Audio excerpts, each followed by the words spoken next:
Assalamualaikum warahmatullahi wabarakatuh. Saya Bintang Maharani Putri, NIM 2004-6005, akan menjawab ujian akhir semester mata kuliah Sejarah Indonesia Baru 1.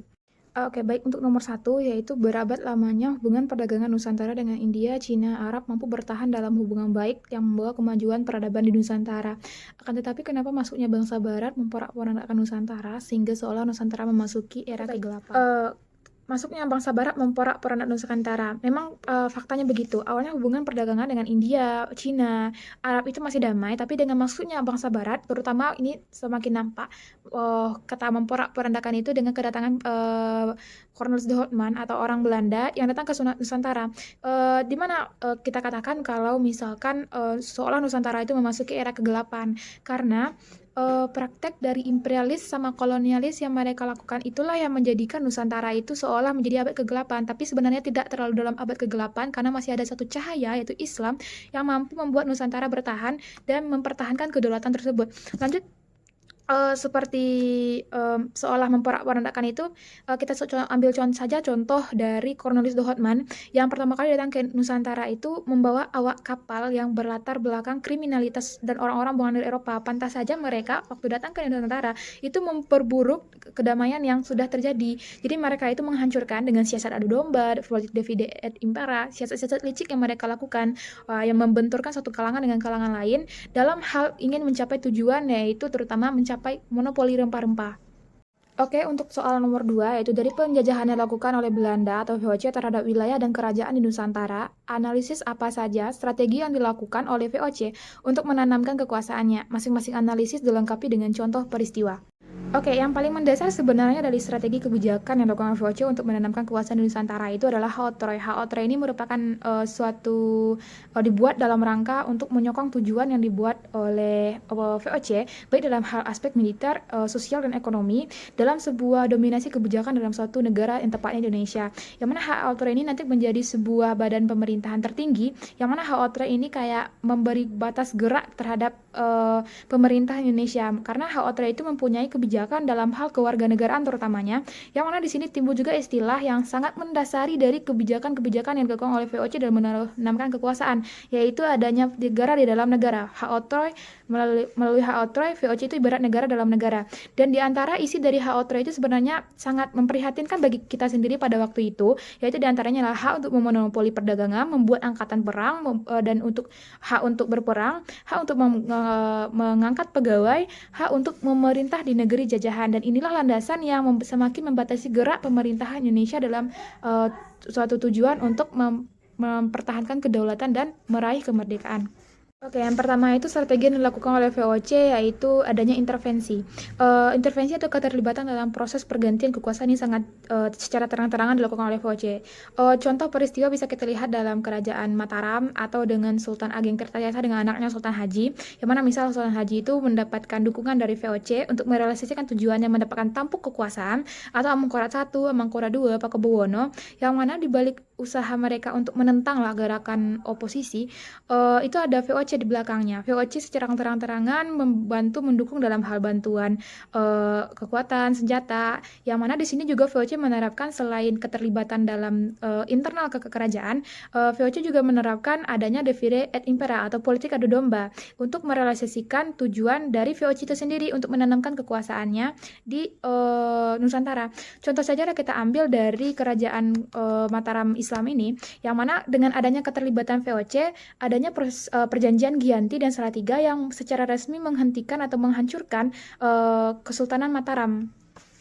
Selanjutnya, strategi yang dilakukan oleh VOC dalam menanamkan kekuasaan ini bisa kita lihat juga dalam perebutan hegemoni di Banten, yaitu dengan Sultan Ageng Tirtayasa yang secara frontal VOC itu tuh kayak memblokade kapal dagang yang hendak berlabuh. Mereka mengganggu aktivitas perdagangan sehingga dengan kegiatan yang mereka lakukan itu terjadi sebuah peperangan, yang mana kalau dekingan dari si VOC itu kuat dan suatu pemerintahan ini agak cukup lemah, maka di situ akan dengan mudah VOC untuk menanamkan pengaruh kekuasaannya. Jika VOC sudah berhasil mendapatkan satu kesultanan, maka itu cukup buat VOC untuk menanamkan hegemoninya di Nusantara untuk selanjutnya menempuh atau merebut hegemoni di kepulauan lain.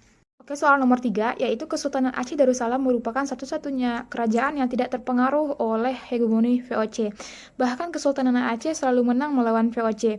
Analisis berbagai faktor yang membuat kerajaan Aceh sedemikian hebat dan tangguhnya. Oke, satu dasar yang sangat kuat dari upaya kenapa Aceh itu tuh begitu hebat dan tangguh, karena Aceh itu tuh dalam perjuangan mempertahankan kedaulatan itu ada sebuah barisan yang di sana ada balak, ada ulama dan rakyat yang berlandaskan Islam. Kita lihat kalau kayak misalkan Belanda itu pernah waktu itu kayak menghancurkan pelabuhan, dan juga Belanda itu pernah kayak mencari orang-orang yang lemah kata dia, tapi upaya untuk kayak menyungsep Aceh dari dalam, tapi upaya itu tetap gagal karena kuatnya pertahanan yang dimiliki Aceh, karena Aceh tidak dapat diadu domba. Aceh atau Kesultanan Aceh ini memiliki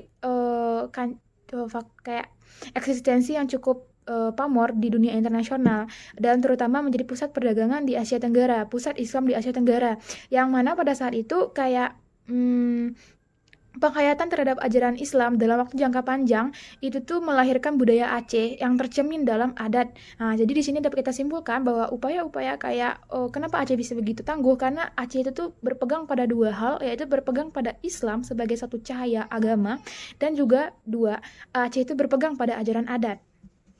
Oke, Aceh. Dikutip dalam jurnal Anwar, dia mengatakan kalau misalkan Belanda itu menganggap Aceh sebagai faktor penghambat utama proses perluasan kekuasaan di pantai timur dan selatan Sumatera.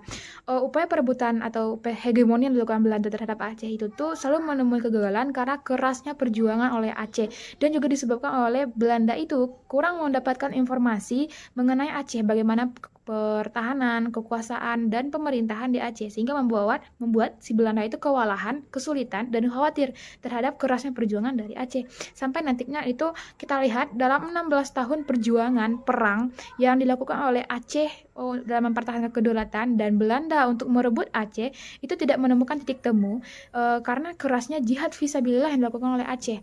Dan setelah perjuangan yang dilakukan, upaya perebutan kekuasaan, pertahanan hegemoni yang dilakukan oleh Belanda dan Aceh itu, sejarah panjang perjuangan melahirkan sebuah ketahanan dan daya juang yang tinggi oleh rakyat Aceh, yang mana semua itu tuh dilandaskan oleh aspek kehidupan religius, adat yang kokoh, dan juga budaya Aceh yang sempat membuat Belanda hampir menyerah sampai nanti kedatangan Stong Horge, yang dia itu tuh ahli dalam bahasa Arab yang meneliti mengenai perang Aceh, sampai akhirnya dia menemukan titik terang apa kelemahan dari Aceh.